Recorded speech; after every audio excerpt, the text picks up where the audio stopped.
Ebukhosini nabesilo sakithi oSuthu, umama ongawoSuthu, umama ongakabulali uyasizila uqotha imbokodo nesisekelo. Indaba engizwe ngimncane ngaze ngakhula ngayibona ngamehlo.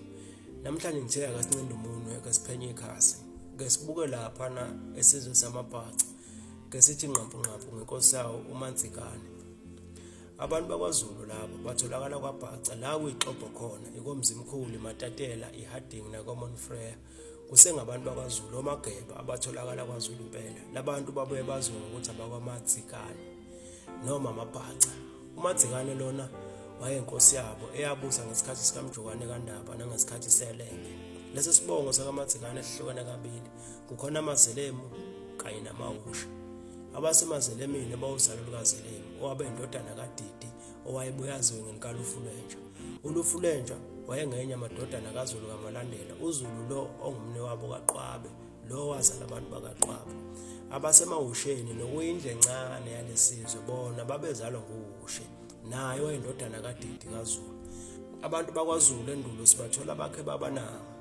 Abantu bakwaDidi bona bagcina bethe khulu kubafowabo bayokwakha esibubulungu eThekwini. Ngaleso sikhathi babeholwa inkosi uKhalimashe kaVebi kaWabane kaSelemu. Inkosi uKhalimashe iyona yazala inkosi uMansikane. Amawusha wona akanise ngasemfuleni umngeni. Inkosi uKhalimashe yona yakhothamela esibubulungu okuyilapho yatshalwa khona. Kwathi ngesikhathi senkosi uShaka labantu bakwaMansikane bathola ukuhlaseleka behlaselwa iyona inkosi uShaka. Iyayimatasa ke ngaleso sikhathi iyayibumba isizwe samaZulu. Ngaleso sikhathi babeholwa iyona inkosi uMansikane eyaqoma ungalo ngoba ithoni yekwazi ukulwa nomfowabo.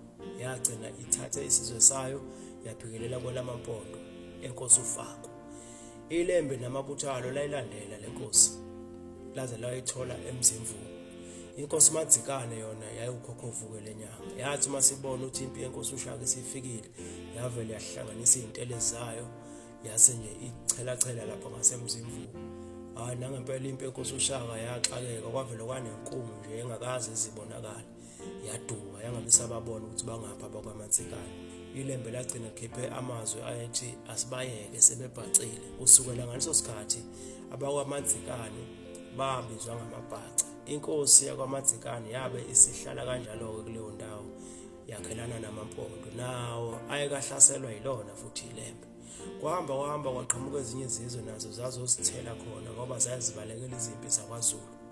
Kulezo zizwe lezo singabala khona isizwe sakaJali, esakaDlamini, oCele, oKhumalo, oMpele, oKhuboni, oRhadebe nazo ezagcina sezibizwa ngamaBhaca. Ngakho inkosi uMansikane yagcina isingonyama efukamela izizwe eziningi. Inkosi uMansikane yakhothamela lapha yasokuthiwa iseMatatela khona manje nokuyilapha idlinza lawo likhona. Kuthiwa yasala enkundleni ngalesikhathi kubambene phezulu abathembu benkosi uNgubengcuka namaBhaca enkosi uMansikane. Ngidonsa ngendlebe ngifuna ungizwe kahle. Inkosi uMansikane yazala amadodana amaningi kodwa kwaqhama uNcaphayi nomfowabo uSonyama.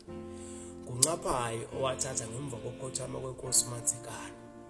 Kwathi ngokubusa kwenkosi uNcaphayi kwatheleka uNqetho wakaQwabe owayebaleke kwaZulu ebalekela ulaka lweSilo Dingane. Wafika wahlala ngenkani kwelaMampondo. Inkosi uFako yabe sicela inkosi uNcaphayi ayilekelele ukuthi ukuhlasela uNqetho wakaQwabe. Yavuma inkosi uNcaphayi bamhlasela uNqetho bamehlula wabaleka waphindela kwaZulu.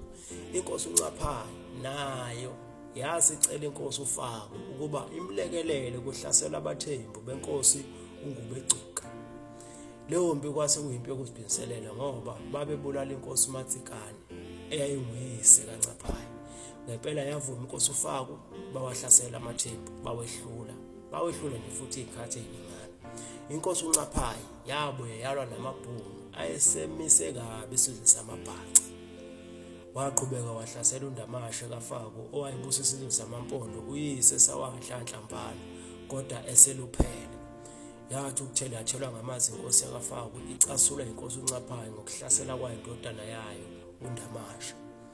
Yabe sidedela impi enkulu eyathola naphezulu namaBhaca. Kuleyo mpi inkosi uNcaphayi yalimala kanzima kakhulu kuthiwa yazi yacela amabutho ayo ukuthi avele ayiqedele anqaba ngoba phela ngeke yayinkosi ngaleso sikhathi. Kwakungu-1845 mhla ithulana phezulu. Ake ngisho ilenga kanje, cijisa indlebe, ngiyabuya ingcweti eyikwala soSuthu.